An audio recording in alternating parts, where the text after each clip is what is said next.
Hello मेरे देश के नीट फील्ड के सभी शेर और शेरनियों। I am Vijay Kumar and student of Shri Krishna medical college. आप सबको इस प्यारे से फैमिली सुपर 30 केमिस्ट्री क्लासेस में स्वागत है।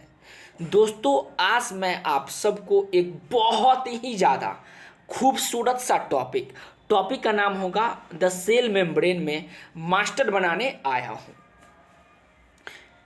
तो चलिए क्लास स्टार्ट करते हैं एक मोटिवेशनल वर्ड से।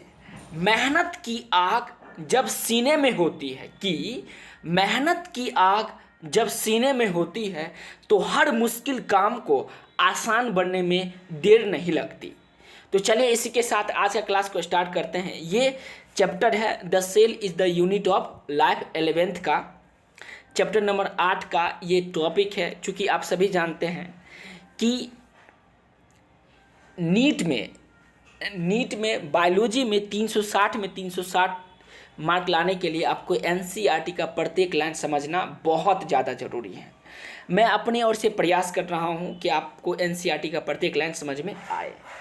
आज का क्लास आपके नीट के रणभूमि में बहुत ज़्यादा ज़रूरी आएगा, बहुत ज़्यादा हेल्प होगा इससे। ठीक है, तो चलिए क्लास को स्टार्ट करते हैं। अभी तक हम लोग इस चैप्टर में क्या क्या पढ़ लिए हैं उस बात को थोड़ा सा देख लेते हैं। ठीक है,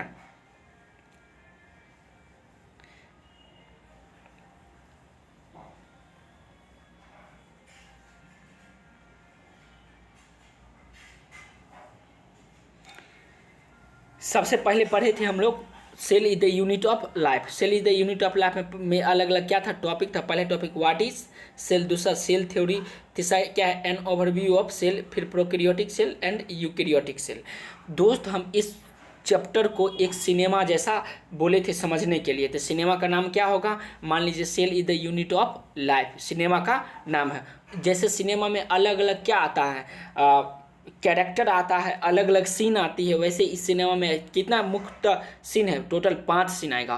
पहला में देखेंगे हम लोग सेल क्या होगा, दूसरा में देखेंगे ये देख चुके हम लोग cell theory and overview of cell, फिर prokaryotic cell and eukaryotic cell. तो चलिए एक बार बता देते हैं आपको व्हाट इज सेल। पहला बातें पढ़े थे, बहुत ज़्यादा इंपॉर्टेंट था। दूसरा सेल थ्योरी जिसमें मैथियस सिल्डेन जो जर्मनी के बॉटनिस्ट थे और थियोडोर स्वान्स जो ब्रिटिश जूलॉजिस्ट थे वो जो अपना स्टेटमेंट दिए थे वो पढ़े थे। फिर रूडोल्फ विर्चो का देखे, फिर फाइनल सेल थ्योरी पढ़े, एन ओवरव्यू ऑफ सेल पढ़े थे काफ़ी डिटेल से। ये सब बातें हम लोग पढ़ चुके हैं।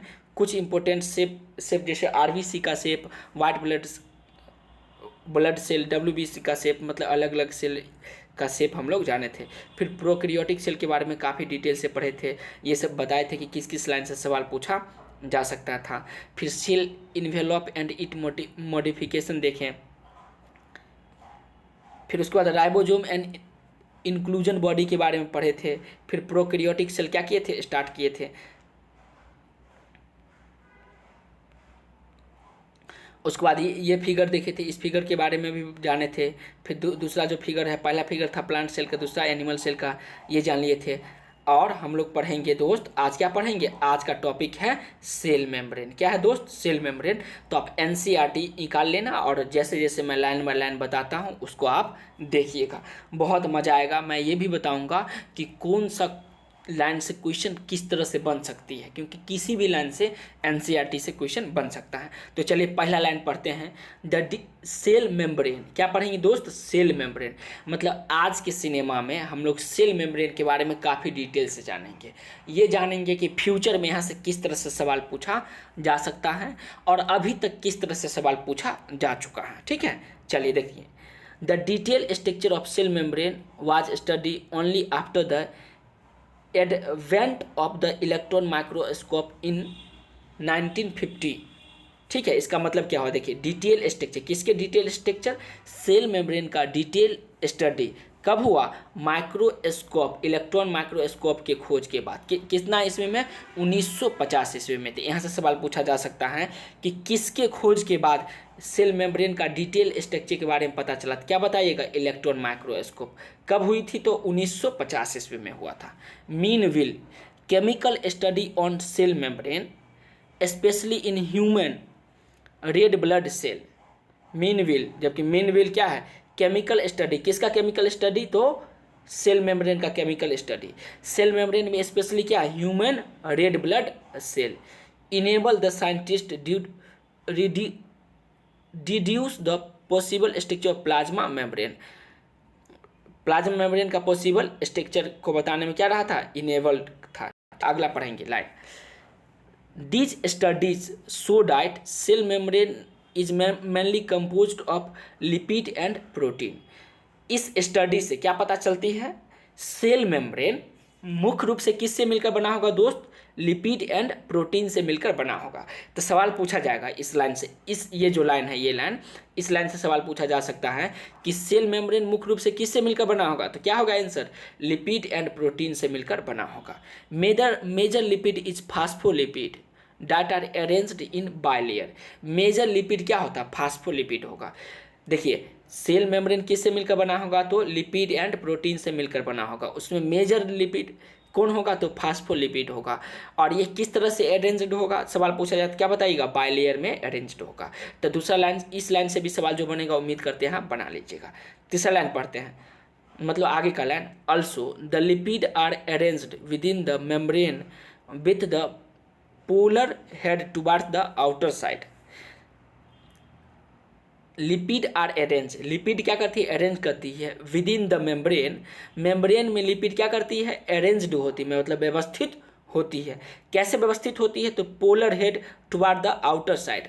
पोलर हेड, लिपिड का पोलर हेड के सेल मेम्ब्रेन में कैसा होगा दोस्त, तो आउटर साइड होगा। तो सवाल पूछा जा सकता है कि लिपिड का पोलर हेड सेल मेम्ब्रेन में कहाँ होगा, तो बताएंगे आउटर साइड पे। And hydrophobic tails towards the inner side, और हाइड्रोफोबिक टेल जो होगा कैसा होगा, तो इनर साइड होगा। तो इस लाइन से भी सवाल पूछा जा सकता है। सवाल क्या पूछेगा, लिपिड जो होता है सेल मेम्ब्रेन में, उसका पोलर हेड कैसा, किस तरह से व्यवस्थित होगा, तो बोलेंगे आउटर साइड से। और हाइड्रोफोबिक टेल जो होगा कैसा होगा, इनर पार्ट्स में होगा। ठीक है, तो इस लाइन से जो सवाल बनेगा उम्मीद करते हैं बना लीजिएगा। आगे देखिए, this ensure that non polar tail is saturated hydrocarbon is protected from the aqueous environment. ये क्या करती है, इंश्योर करती है, मतलब ये बताती है। नॉन पोलर टेल क्या होगा, एक सेचुरेटेड हाइड्रोकार्बन होगा। अच्छा, हाइड्रोकार्बन आप पढ़े होंगे केमिस्ट्री में, सेचुरेटेड और अनसेचुरेटेड। सेचुरेटेड और दोस्त क्या, अनसेचुरेटेड हाइड्रोकार्बन। तो नॉन पोलर टेल क्या होगा, सेचुरेटेड हाइड्रोकार्बन होगा, जो क्या करती है, प्रोटेक्ट करती है फ्रॉम द एक्वस इन्वायरमेंट। जो एक्वस इन्वायरमेंट से क्या करती है, प्रोटेक्ट करती है। तो इस लाइन से जो सवाल बनेगा वो भी बना लीजिएगा। ये जो फिगर बोला है, फिगर 8.4 देखिए, यही फिगर है, इसी फिगर के बारे में बोल रहा है, फिगर 8.4। तो चलिए हम आगे बढ़े, आगे ऊपर से पढ़ते आएंगे, फिर इसके बारे में काफ़ी डिटेल से जानेंगे। देखिए, in additions to phospholipid membrane also contain cholesterol. Phospholipid membrane जो होगा किसको कंटेन करती है, किसको रखती है, कोलेस्ट्रोल को भी रखती है। तो सवाल पूछा जाएगा ये कि फास्फोलिपिड मेम्ब्रेन एक्स्ट्रा में किसको कंटेन करती है, एडिशन में किसको कंटेन करती है, क्या बताइएगा, कोलेस्ट्रोल को कंटेन करती है, मतलब अपने में रखती है। Later biochemical investigation clearly revealed that the cell membrane also possess protein and carbohydrate. Biochemical investigation जब हुआ था तो क्लियरली पता चला सेल मेम्ब्रेन क्या करती है, रखती है प्रोटीन एंड कार्बोहाइड्रेट को। प्रोटीन एंड कार्बोहाइड्रेट को, ऊपर क्या पढ़े थे, लिपिड एंड प्रोटीन को, नहीं लिपिड एंड प्रोटीन। और यहाँ पे बायोकेमिकल इन्वेस्टिगेशन के बाद क्लियरली क्या पता चला, cell membrane also possess protein and carbohydrate. ठीक है, तो ये भी सवाल पूछा जाएगा, तो आप बना लीजिएगा। अगला लाइन पढ़ते हैं, the ratio of protein and lipid varies considerably in different cell type. देखिए, अलग अलग सेल टाइप में प्रोटीन और लिपिड का जो रेशियो होता है वो वेरी करता है, मतलब अलग अलग होता है। देखो, प्रत्येक सेल की कैपेसिटी तो सेम नहीं है, जैसे प्रत्येक लोगों का कैपेसिटी सेम होता है, नहीं होता है। ठीक वैसे ही जितना भी सेल टाइप होगा सब में प्रोटीन और लिपिड का रेशियो क्या होगा, डिफरेंट होगा। In human beings the membrane of the erythrocyte has approximately 52% protein and 40% lipid. Human beings मतलब ह्यूमन्स में membrane of the erythrocyte has approximately, erythrocyte का जो मेम्ब्रेन होगा अप्रॉक्सीमेटली लगभग 52% प्रोटीन का और 40% किसका, लिपिड से बना होगा। तो यहाँ से सवाल पूछा जा सकता है कि ह्यूमन बींग्स के इरेथ्रोसाइट के मेम्ब्रेन में कितना परसेंट प्रोटीन और कितना परसेंट लिपिड होगा। तो बताइएगा 52% प्रोटीन और 40% क्या होगा दोस्त, बिल्कुल सही लिपिड होगा। चलिए पीछे की लड़की, हाँ तुमको ही कह रहे हैं, तुम बताओ ह्यूमन बींग्स के कौन सी के मेम्ब्रेन में होगा, किसके मेम्ब्रेन में होगा बताओ तो, किसके मेम्ब्रेन में 52% प्रोटीन और 40% क्या होगा, लिपिड होगा, बोलो तो। हाँ तुमको ही कह रहा है, बिल्कुल से, बहुत अच्छा। क्या होगा, इरेथ्रोसाइट की मेम्ब्रेन में। ठीक है, आगे बढ़ेंगे। Depending on the ease of extraction के आधार पे membrane protein can be classified as integral and peripheral. Ease of extension के आधार पे मेम्ब्रेन प्रोटीन जो होगा, मतलब मेम्ब्रेन में जो प्रोटीन होगा, मान लीजिए ये बाइलेयर है तो ये मेम्ब्रेन में जो प्रोटीन होगा, ये इसका कलर को हम चेंज कर देते हैं। मेम्ब्रेन में जो मान लीजिए ये प्रोटीन है, ये मेम्ब्रेन में ये जो क्या है प्रोटीन है, वो क्या करते हैं, membrane protein also classified integral and peripheral. तो ईज ऑफ एक्सट्रैक्शन के आधार पर मेम्ब्रेन प्रोटीन को कितने भाग में बांटा गया है, 2 भाग में। पहला भाग पूछेगा तो क्या बताइएगा, इंटेग्रल, दूसरा क्या बोलेंगे, पेरिफेरल। ठीक है, integral protein and peripheral protein. आगे बढ़िए, आगे peripheral protein lies on the surface of membrane. Peripheral protein कहाँ होता है, मेम्ब्रेन के सरफेस पे होती है, मेम्ब्रेन के सरफेस पे होती हैं। वे जबकि इंटेग्रल प्रोटीन आर पार्शियली और totally varied in the membrane. इसका मतलब समझो, देखो मान लीजिए आप इस तरह से देखिए, ये मेम्ब्रेन है, ये ठीक है मेम्ब्रेन। पेरिफेरल प्रोटीन जो होगा, पेरिफेरल प्रोटीन देखिए, peripheral protein lies on the surface of membrane. ये मेम्ब्रेन का सरफेस है, इस पे रहेगा पेरिफेरल प्रोटीन। जबकि इंटेग्रल प्रोटीन जो होगा पार्शियली और totally buried in the membrane. Partially या टोटली क्या होगा, ब्यूरिड करेगी मेम्ब्रेन में। तो उम्मीद करते हैं ये समझ में आ गया होगा। सवाल पूछेगा पेरिफेरल प्रोटीन कहाँ पे होगा, तो बताइएगा सरफेस पे होगा। जबकि इंटेग्रल प्रोटीन कहाँ होगा, मेम्ब्रेन के, या तो पार्शियली या टोटली ब्यूरिड करेगी, किस में, बोलिए, मेम्ब्रेन में करेगी। तो इस लाइन से भी जो सवाल पूछेगा आप बना लीजिएगा। अब ये फिगर आती है, फिगर बहुत ज़्यादा इंपॉर्टेंट है। इस फिगर को आप समझिए, इस फिगर को आपको समझना है। देखिए इस फिगर को समझिए, ये बाइलेयर, ये पहला लेयर, ये दूसरा लेयर है। ये डॉट डॉट करके है, ये डॉटेड नुमा स्ट्रक्चर है, ये देख रहे हैं डॉटेड, इसमें भी डॉटेड, यहाँ भी डॉटेड, ये सब जगह डॉटेड है ना, ये डॉटेड, ये कुछ और नहीं, इसी को बोलेंगे शुगर। ये क्या है मित्र, ये है शुगर है, वो क्या है, ये शुगर है। इस पार्ट्स को क्या बोलेंगे, शुगर बोलेंगे। अगला ये जो पार्ट्स दिखाई दे रहा है, ये पार्ट्स निकला हुआ है, ये जो पार्ट्स है, ये सब पार्ट्स धागा नुमा, इसको बोलेंगे, ये जो पार्ट्स है इसको बोलेंगे पेरिफेरल प्रोटीन बोलेंगे। क्या बोलेंगे, पेरिफेरल प्रोटीन बोलेंगे। ये है इंटेग्रल प्रोटीन। देखिए पार्शियल, ये टोटली क्या है, इसमें धसा हुआ है। तो ये अब मान लीजिए शुगर की जगह पर शुगर हटा कर दे देगा ए, फिर पेरिफेरल प्रोटीन हटा करके दे देगा बी, फिर फास्फोलिपिड वाला लेयर। देखिए फास्फोलिपिड का 2 लेयर है ना, ये पहला लेयर, ये दूसरा लेयर, पहला लेयर, ये दूसरा लेयर। तो इस तरह से सवाल पूछा जाएगा। ये जो देख रहे हैं आप येलो कलर का, ये जो पार्ट्स, ये पार्ट्स, चलो इसको थोड़ा सा बढ़िया दिखाते हैं। ये देखिए ये पार्ट्स देख रहे हैं ना, ये पार्ट्स, उसके बाद ये पार्ट्स देखिए, ये पार्ट्स देखिए, ये पार्ट्स देखिए, ये सब कुछ और नहीं, ये सब क्या है दोस्त, कोलेस्ट्रॉल है। ये सब क्या है दोस्त, ये सब कोलेस्ट्रॉल है। तो आपसे ये सवाल पूछा जा सकता है। इस फिगर से भी बहुत ज़्यादा इंपॉर्टेंट फिगर है, इसको आप ध्यान में रखिएगा। उसके बाद आगे पढ़ेंगे।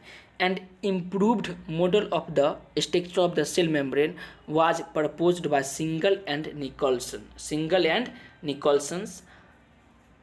1952 widely accepted the fluid mosaic model. इसका मतलब समझिए, बहुत ज़्यादा इम्पोर्टेंट लाइन है। रोवा लोगन बताई इकाबा, अरे बहुत ही ज़्यादा इम्पोर्टेंट लाइन है, बहुत ज़्यादा ध्यान दीजिएगा। And improved model of structure of cell membrane, cell membrane के इम्प्रूव्ड स्ट्रक्चर के आधार पे क्या हुआ, कौन दिया था, सिंगल एंड निकोल्सन। कब, 1972 ईस्वी में। ये सवाल पूछा जा चुका है। Widely accepted as fluid mosaic model, fluid mosaic model कौन दिया था, बताएंगे, सिंगल एंड निकोल्सन। कब दिया था, तो 1972 ईस्वी में दिया था। ये सवाल पूछा जा सकता है कि फ्लूइड मोजाइक मॉडल कौन देगा। हाँ बबुआ, तुम ही को कह रहे, तुम खड़ा होकर बताओ तो कौन दिया था, क्या बताइएगा, बिल्कुल सही, सिंगल एंड निकोल्सन। लड़की तुम उधर काहे देख रही थी, तुम खड़ा हो जाओ, हाँ तुमको ही कह रहे हैं, तुम बताओ तो ये कब दिया था, बिल्कुल सही, 1972 ईस्वी में। मतलब इससे पता चलती है कि हर बच्चा क्लास में कॉन्शियस रूप से ध्यान से सुन रहा है। हर बच्चे अपने घर के शेर और शेरनी हैं। दोस्त, आपके कंधा पे बहुत ज़्यादा भार है, मैं जानता हूँ, ये दायित्व का भार है और दायित्व के भार हमें रखना चाहिए। आप अपने घर में वो इकलौता बच्चे बनेंगे जो मेडिकल क्वालिफाई करके आप अपने पूरे वंश का भविष्य को काफ़ी बढ़िया कर सकते हैं। इसके लिए आप मेहनत कर रहे हैं, आप एक योद्धा हुआ योद्धा, और प्रत्येक योद्धा का कर्तव्य होता है कि युद्ध में का इस तरह से प्रिपरेशन करे कि उसमें विजयता प्राप्त करे, और विजय सर का विजय अस्त्र तो आपको मिल ही रहा है। अब आगे देखिए, फिगर दिया था 8.4, जो हम लोग ऊपर फिगर पढ़े थे ना, इसी फिगर के बारे में बताया जा रहा था। ठीक है, चलिए आगे बढ़िए। अकॉर्डिंग टू दिस का मतलब क्या, फ्लूइड मोजाइक मॉडल के अनुसार the quasi fluid nature of lipid enable lateral movement of protein within the overall bilayer.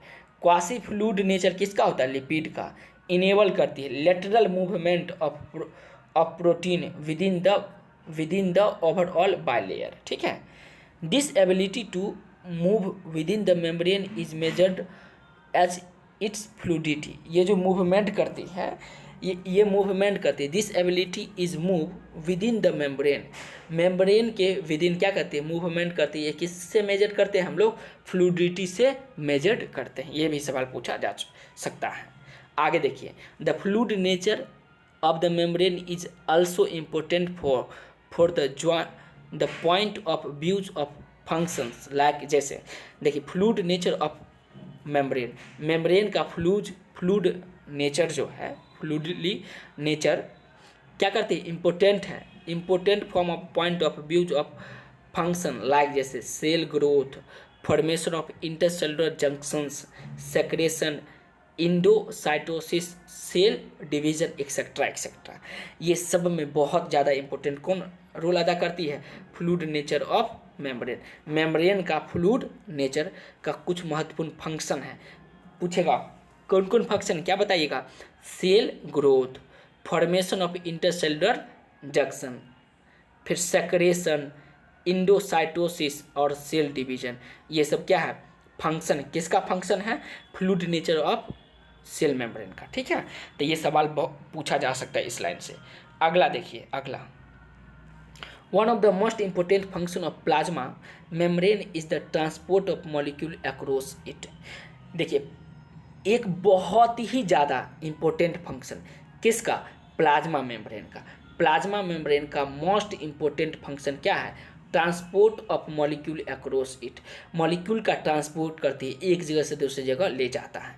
उदाहरण के तौर पे समझिए, मान लीजिए आपको चाय पीना है, क्या पीना है दोस्त, चाय पीना है, तो आप क्या करोगे, अपने घर में किसी को बोलोगे, दीदी को, भाई को, बहन को, किसी भी लोगों को बोल सकते हो कि मेरे लिए चाय लेकर के आओ। तो चाय लेकर के क्या करेगा, रसोई घर से आपके पास आएगा, तो ट्रांसपोर्ट हुआ ना, किसका ट्रांसपोर्ट हुआ, चाय का। कौन किया था ट्रांसपोर्ट, आपका भाई बंधु, मतलब घर में जो लोग हैं वो किए थे। ठीक वैसे ही यहाँ पे प्लाज्मा मेम्ब्रेन क्या करती है, ट्रांसपोर्ट करती है, किसका ट्रांसपोर्ट करती है, मॉलिक्यूल्स का, कहाँ, एक जगह से दूसरी जगह ट्रांसपोर्ट करती है। ठीक है, अगला पढ़ते हैं, तो ये सवाल पूछा जा सकता है इस लाइन से। आगे, membrane is selectively permeable to some molecule present on either side of it. देखिए मेम्ब्रेन जो होता है, कौन मेम्ब्रेन, प्लाज्मा मेम्ब्रेन, ये सेलेक्टिवली परमिएबल होता है। सवाल पूछेगा क्या प्लाज्मा मेम्ब्रेन सेलेक्टिवली परमिएबल है कि नहीं, तब बताइएगा ये सेलेक्टिवली परमिएबल। सेलेक्टिवली परमिएबल का मतलब कुछ खास चीज़ जो इसके लिए यूजफुल होगा उसी को अंदर आने देगा, जो यूजफुल नहीं है उसको अंदर आने नहीं देगा। उदाहरण के तौर पे आप बोलोगे चाय लेकर के आओ, अब मान लीजिए चाय वो लोग लेके आया है जिसको आप पहचानते भी नहीं हो, कभी देखे भी नहीं हो, जिससे आपको कोई रिलेशन नहीं है, क्या बताइए उसका चाय, उसके हाथ का चाय आप पी पाओगे? नहीं। जिस पे बिलीव नहीं है, पता नहीं वो क्या पिला रहा है आपको, नहीं पिला रहा चाय में दे करके, तो उस पर बिलीव नहीं है।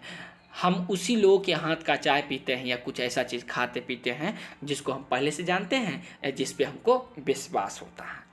तो क्या है, परमिएबली क्या है, सिलेक्टेबल होगा, मतलब खासी लोगों को हम लोग पहचानते हैं, जानते हैं, उसी का सामान का हम लोग खा सकते हैं, पी सकते हैं, नहीं।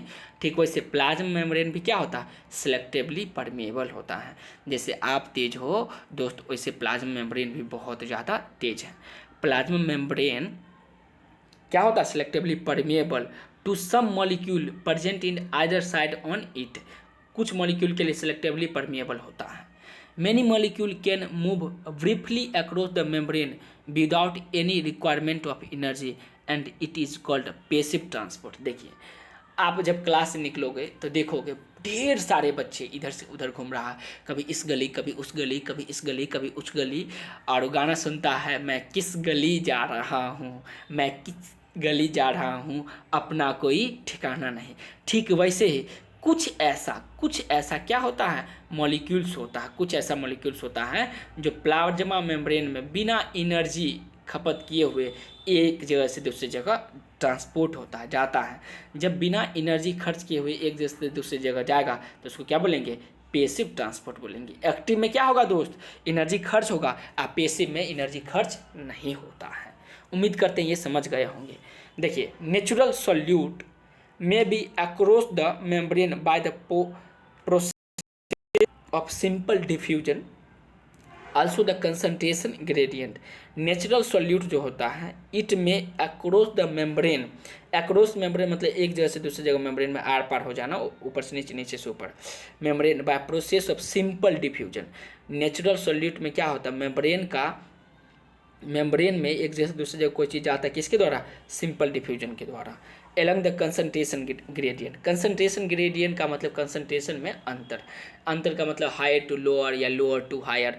तो जब क्या होगा, नेचुरल सॉल्यूट में सिंपल डिफ्यूजन होगा, हायर से लोअर की ओर होता है। किसकी ओर होता है दोस्त, हायर से। अरे कोई भी इंसान हमेशा क्या चाहता है, हम लोग स्टेबिलिटी प्राप्त करने के लिए आप क्या करोगे, पहले हायर जाओगे फिर लोअर जाओगे ना, हायर जाओगे फिर क्या जाओगे, लोअर जाओगे। जैसे पानी आप मान लीजिए आप ऊपर से ढलानी है तो पानी जब ढलानी पे रखिएगा तो क्या करेगा, नीचे ढुलक करके नीचे चली जाएगी। तो उम्मीद करते हैं कंसंट्रेशन ग्रेडियंट मतलब कंसंट्रेशन में अंतर, जैसे हायर टू लोअर ईस्ट आपका समझ लीजिए। That is from higher concentration to lower concentration. जो देखो यहाँ पर दिया ही गया है, higher concentration to lower concentration क्या होता है, सिंपल डिफ्यूजन होता है। किसमें, नेचुरल सॉल्यूट में होता है।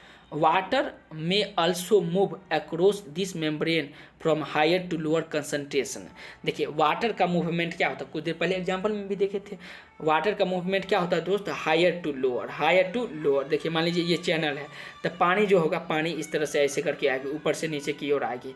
ऊपर मान लीजिए हायर कंसंट्रेशन है, ऊपर क्या हायर कंसंट्रेशन, नीचे लोअर कंसंट्रेशन। पानी को हम यहाँ छोड़ेंगे तो ये क्या करेगी, ऊपर से नीचे की ओर आएगी। यही बात यहाँ पे दिया गया है। देखिए आगे, movement of water bye diffusion is called osmosis. Water का मूवमेंट किसके थ्रू, डिफ्यूजन के थ्रू जब होती है तो उसको हम लोग क्या बोलेंगे, ऑस्मोसिस कहेंगे। दोस्त क्या बोलेंगे उसको, ऑस्मोसिस कहेंगे। सवाल पूछा जाएगा कि सेल मेम्ब्रेन में वाटर का मूवमेंट किसके थ्रू होता है, क्या बताइएगा, ऑस्मोसिस के थ्रू होता है। At the polar molecule can not pass through the non polar lipid bilayer. Polar molecule जो होता है नॉन पोलर लिपिड बाइलेयर से क्या करता है, कभी भी पास नहीं करेगा। इसका एक एग्जांपल देखते हैं। मान लीजिए आप बहुत अच्छा इंसान हो, वैसे तो तुम लोग बहुत अच्छा इंसान हो ही, दिल के बहुत महान इंसान हो, अच्छे इंसान हो, सुंदर हो, ठीक है। अब देखिए आप बहुत अच्छे इंसान, आप कभी खराब लोगों से दोस्ती करना चाहोगे, कभी नहीं दोस्ती करना चाहोगे। हर इंसान चाहता है कि हमारे जैसे दोस्ती ही हमको मिले, अगर हम बढ़िया हैं तो हम क्या मिले, हमको बढ़िया दोस्ती ही मिले। ठीक वैसे ही जब इंसान ऐसे चाहता है तो यहाँ पे क्या करेगा, पोलर मॉलिक्यूल नॉन पोलर के साथ कैसे दोस्ती करेगा, अरे कैसे दोस्ती करेगा, तुम ही बताओ। लड़की तुम खड़ा हो जाओ, तुम इतनी सुंदर है, अच्छी है, क्यूट है, ब्यूटीफुल है, और लड़का क्या काला कलूटा है, कभी उसको पसंद करोगी? अरे कभी पसंद करोगी? तुम समझ गया होगा दोस्त तुम सब। तो प्यारे बच्चे, जो जैसा होता वैसे लोगों के साथ दोस्ती करना चाहता है, इस लाइन का यही मीनिंग है। At the polar molecules can not pass through non polar lipid bilayer. Polar molecule non polar lipid bilayer से कभी पास नहीं करती हैं। दे रिक्वायर कैरियर प्रोटीन, जिसको क्या चाहिए? कैरियर प्रोटीन की आवश्यकता है। मान लो वो ब्यूटीफुल क्यूट सी गर्ल है, इसको क्या करना है? काला कलूटा लड़का से क्या करना है? समझ गए होंगे।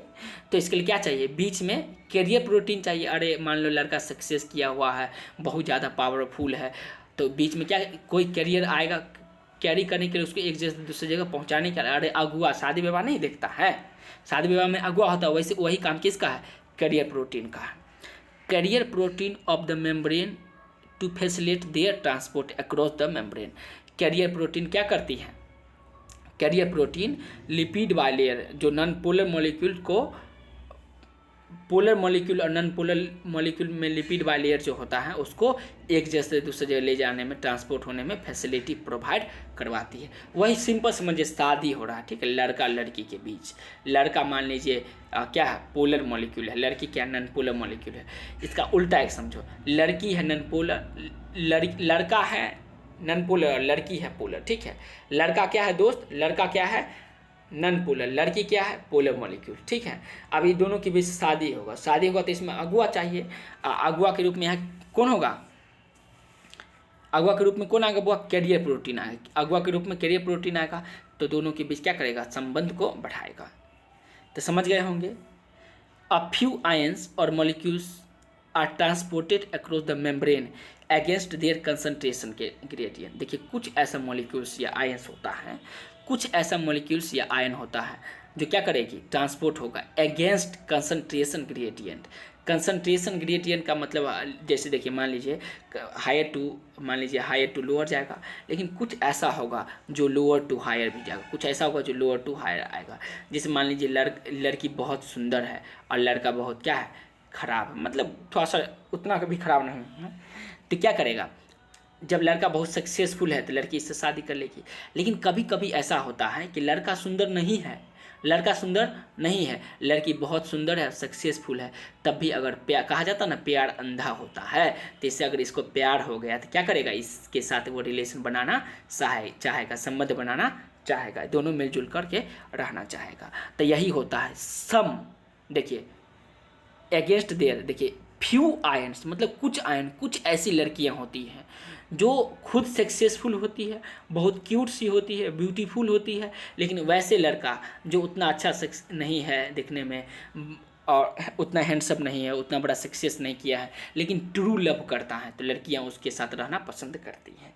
उम्मीद करते हैं ये कहानी से आपको पूरा बातें समझ में आ गया होगा। चलिए आगे देखते हैं। Few ions or molecules are transported across the membrane against their concentration gradient. That is, from layer to the higher concentrations, lower to higher concentration. From क्या होता है? lower to higher. वही लड़की बहुत सुंदर, लड़का समझ गए होंगे। Such as transport is a energy depend process. ये क्या है? इसमें एनर्जी की आवश्यकता होती है। लड़की अगर बहुत पढ़े लिखी रहेगी, सक्सेसफुल है, तो उसको एनर्जी, रुपया की आवश्यकता रहेगा, तो उसको तो रुपया ऑलरेडी वो खुद ही कमाती है, ठीक है। इन विच ATP इज यूटिलाइज, यहाँ पे एनर्जी चाहिए, इसलिए यहाँ पे क्या होगा? एनर्जी खर्च करेगी। लड़की खुद ही खर्च करके लड़का क्या करते संभालती है, उसे सक्सेस करने में अपना योगदान देती है। तो इस प्रकार की लड़की बहुत अच्छी लड़की कहलाएगी, बहुत सुंदर कहलाएगी, बाय नेचर और नेचुरल भी और हैबिट से भी। यहाँ पे ATP क्या होता है? यूटिलाइज होता है। And is called active transport. जैसे आप पढ़िएगा sodium potassium pump, human physiology में काफ़ी डिटेल से पढ़ेंगे सोडियम पोटासियम पंप। तो उम्मीद करते हैं, देखिए हायर टू लोअर जाएगा तो बोलेंगे क्या? Passive transport. और एक्टिव ट्रांसपोर्ट में क्या होता है? लोअर टू हायर जाएगा, ठीक है, एक्टिव, जिसका एग्जांपल क्या है? सोडियम पोटासियम पंप है। अच्छा, पैसिव ट्रांसपोर्ट में एनर्जी की जरूरत होगा तो इसमें एनर्जी खर्च नहीं होगी, लेकिन एक्टिव ट्रांसपोर्ट में एनर्जी यूटिलाइज होगा ना, ATP चाहिए, एनर्जी के रूप में ATP चाहिए।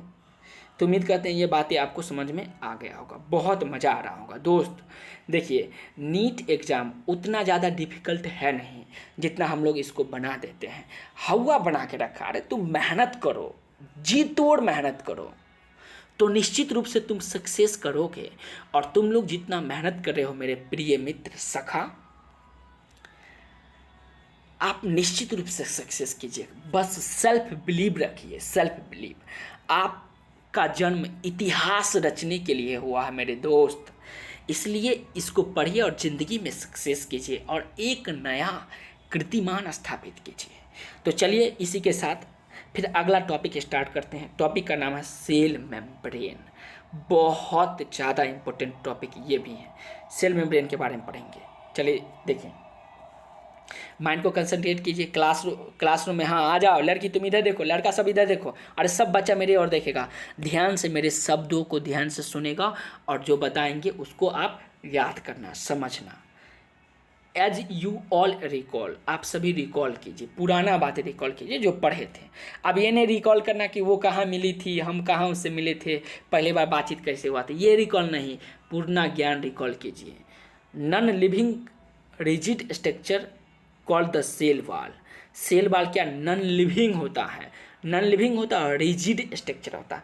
अरे इसी चैप्टर में इससे पहले पढ़े ना सेल वाल के बारे में। Form outer covering for the plasma membrane of fungi and Plantae. देखिए सेल वाल का आउटर कवरिंग किससे होता है, प्लाज्मा मेम्ब्रेन होता है। किस में पाया जाएगा, जो फंगी एंड प्लांट में पाया जाएगा, फंगी एंड प्लांट में पाया जाएगा। तो ये भी सवाल पूछा जा सकता है इस लाइन से, ठीक है। अगला है cell wall not only give shape of the cell. Cell wall केवल क्या करती है, सेल का शेप ही नहीं देती है, and protect cell from mechanical damage and infections. Cell wall सिर्फ क्या नहीं करती है, सेल के शेप को ही नहीं देती है बल्कि प्रोटेक्ट भी करती है, किससे, mechanicals and mechanical damage and infection से भी क्या करती है, प्रोटेक्ट करती है। किसको प्रोटेक्ट करती है, तो उस लिविंग सेल को क्या करती है, प्रोटेक्ट करती है। It also help in cell to cell interaction, ये क्या करती है, सेल से सेल को इंटरेक्ट करवाने में हेल्प करती है। And provided barrier to undesirable macromolecule. एक होता है मैक्रोमोलिक्यूल, एक होता है माइक्रोमोलिक्यूल, ठीक है। तो ये मैक्रोमोलिक्यूल जो होता है उसको क्या करते हैं, उसके लिए बैरियर भी प्रोवाइड करवाती है। तो इसका मतलब सेल वाल का क्या क्या काम है, तो पहला काम है ये सेल प्रोवाइड करवाती है, किसका, सेल को, protect cell from mechanical damage and infection से भी क्या करते हैं, प्रोटेक्ट करवाती है, मैकेनिकल डैमेज एंड इन्फेक्शन से प्रोटेक्ट करती है, कौन, सेल वाल। अगला है ये हेल्प करती है cell to cell interaction, cell को सेल से इंटरेक्शन करने में भी हेल्प करेगी। And provide barrier to undesirable micromolecule, मतलब वैसा माइक्रोमोलिक्यूल जो हमारे शरीर में आकर के हानि पहुंचाती है उसको आने से भी रोकती है। ये सेल वाल का मतलब समझ लीजिए पहरेदार, क्या होगा, पहरेदार। अरे गांव में देखते होंगे ना, राज हवेली होता, क्या होता है, राज हवेली होता, वहाँ पे पहरेदार होता है ना, तो पहरेदार कौन है, सेल वाल है। तो सवाल पूछा जा सकता है इस लाइन से, बहुत इंपॉर्टेंट लाइन है। तो इस लाइन को बढ़िया से समझ गए होंगे उम्मीद करते हैं, और आगे बढ़ते हैं। Algae have cell wall, algae के पास क्या है दोस्त, सेल वाल है। Made of cellulose, galactans, mannans and mineral like calcium carbonate. Algae के पास जो सेल वाल होता है वो किससे मिलकर बना होगा, तो सेल्यूलोज से, ग्लैक्टन्स से, मेनन्स एंड मिनरल जैसे कैल्शियम कार्बोनेट से मिलकर बना होगा। तो सवाल पूछा जाएगा एल्गी का सेल वाल किस किस से मिलकर बना होगा, तो बोलेंगे सेल्यूलोज से, ग्लैक्टन्स से, मेनल्स से, मिनरल से और कैल्शियम कार्बोनेट, मिनरल जैसे में कैल्शियम कार्बोनेट से मिलकर ये बना होगा। हर लाइन से सवाल पूछा जा सकता है, इसलिए दोस्त हर लाइन को काफ़ी डिटेल से पढ़ेंगे और उम्मीद करते हैं आप सबको बहुत ज़्यादा मज़ा भी आ रहा होगा।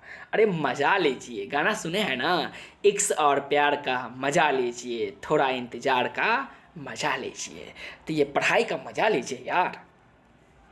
विल, जबकि in other plant it consist of cellulose, hemicellulose, pectins and protein.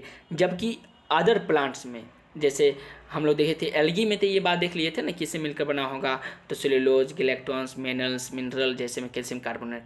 जबकि अदर प्लांट ये कंसिस्ट होता कौन, सेल वाल कंसिस्ट करेगी, बना होगा सेलुलोज से, हेमीसेलुलोज से, पैक्टिन से एंड प्रोटीन से। तो ये भी आपको समझ में आया होगा। The cell wall of a young plant cell is primary wall is capable of growth. Cell wall किसका, यंग प्लांट सेल का ये प्राइमरी वाल कहलाती है, जो किसके लिए कैपेबल होता है, ग्रोथ के लिए कैपेबल होता है। Which gradually diminishes at the cell mature and secondary wall is formed on inner outer membrane inner side of the cell. देखिए सेल मैच्योर करेगी, secondary wall is formed, cell mature करके secondary wall का formation करेगी कहाँ पर, inner side of the cell में। Cell mature करके secondary wall का फॉर्मेशन करती कहाँ, तो inner side of cell, cell के इनर साइड में, टुवार्ड्स मेम्ब्रेन, मेम्ब्रेन की ओर, इनर साइड का मतलब मेम्ब्रेन की ओर। तो ये भी सवाल पूछा जा सकता है इस लाइन से। अगला है middle lamella is layer mainly of calcium pectate which hold और glue the different neighbouring cell together.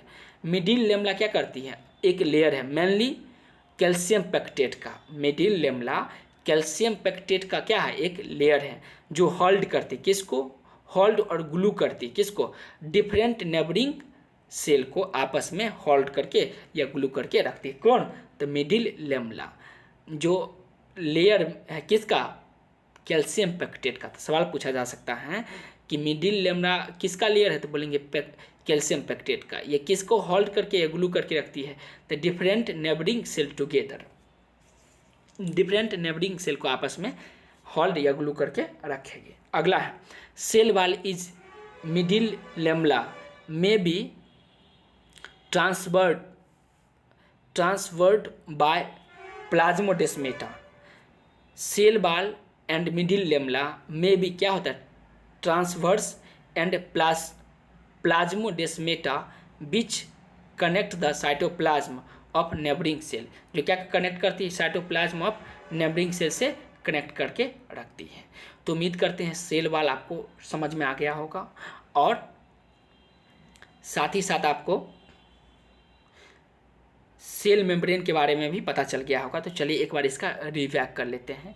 Cell membrane electron microscope का खोज कब हुआ था, 1950 ईस्वी में। उसी समय इसके बारे में डिटेल से पता चला था। नहीं, इसमें क्या होता है, कोलेस्ट्रॉल भी होता है, लिपिड बाइलेयर भी होता है, अलग अलग इसमें था। प्रोटीन ये किससे, लिपिड एंड प्रोटीन से मिलकर बना होगा। नहीं, उसके बाद इसमें क्या होता है, प्रोटीन एंड कार्बोहाइड्रेट होता है। इरिथ्रोसाइट में अप्रॉक्सीमेटली 52% प्रोटीन एंड 40% क्या होता है दोस्त, लिपिड होता है। Membrane protein can be classified, membrane protein को क्लासिफाइड किया गया integral protein and peripheral protein. Integral protein क्या करता है, सरफेस लाज on the surface of membrane. Integral peripheral protein membrane के सरफेस पे होती है, जबकि इंटेग्रल प्रोटीन पार्शियली या टोटली व्यूरीड करते किस में, मेम्ब्रेन में। ये क्या था दोस्त, फिगर था। इस फिगर में इससे सवाल पूछा इस तरह से जा सकता है, इसको हटा देगा, अब बोलेगा इसमें ए, फिर इसका बी, फिर इसको सी, इसको डी, आप इसको एफ बोलेगा, ठीक है। और इसको पहचानने के लिए देगा तो आप बना लीजिएगा। ये फिगर भी दे देगा, आप पूछेगा ये बताए क्या है, the fluid mosaic model of plasma membrane. Plasma membrane का फ्लूइड मोजाइक मॉडल का ये फिगर है। उसके बाद आगे देखिए, उसके बाद fluid mosaic model of plasma membrane कौन दिया था, बोलेंगे सिंगल एंड निकोलसन। कितना ईस्वी में, तो 1972 ईस्वी में ये दिए थे। उसके बाद एक्टिव ट्रांसपोर्ट पढ़े, क्या पढ़े दोस्त, एक्टिव ट्रांसपोर्ट सिंपल डिफ्यूजन के थ्रू होता है, इसमें कोई एनर्जी की ज़रूरत नहीं होती है। जबकि पेसिव ट्रांसपोर्ट जो होता है सिंपल डिफ्यूजन के थ्रू होता है, इसमें एनर्जी की ज़रूरत नहीं होती है। ये higher concentration to lower concentration होता है। क्या होता है दोस्त, higher concentration to lower concentration. जबकि एक्टिव ट्रांसपोर्ट में एनर्जी की ज़रूरत होती है, जो एटीपी के रूप में यूटिलाइज होता है। ये लोअर कंसंट्रेशन से क्या होता है, हायर कंसंट्रेशन की ओर होती है। इसका बेहतरीन एग्जाम्पल क्या है, सोडियम पोटासियम पंप है। उसके बाद सेल वाल के बारे में पढ़े, काफ़ी डिटेल से पढ़ लिए थे ये सब बात। तो उम्मीद करते हैं आज का क्लास आपको समझ में आया होगा। यदि कोई प्रॉब्लम है तो उसे आप कमेंट बॉक्स में मेंशन कीजिए, और यदि आप इसका PDF चाहते हैं तो टेलीग्राम और व्हाट्सएप जो डिस्क्रिप्शन में दिया गया है लिंक, उस पर जा कर के आप मैसेज कीजिए, हम आपको ये सेंड कर देंगे।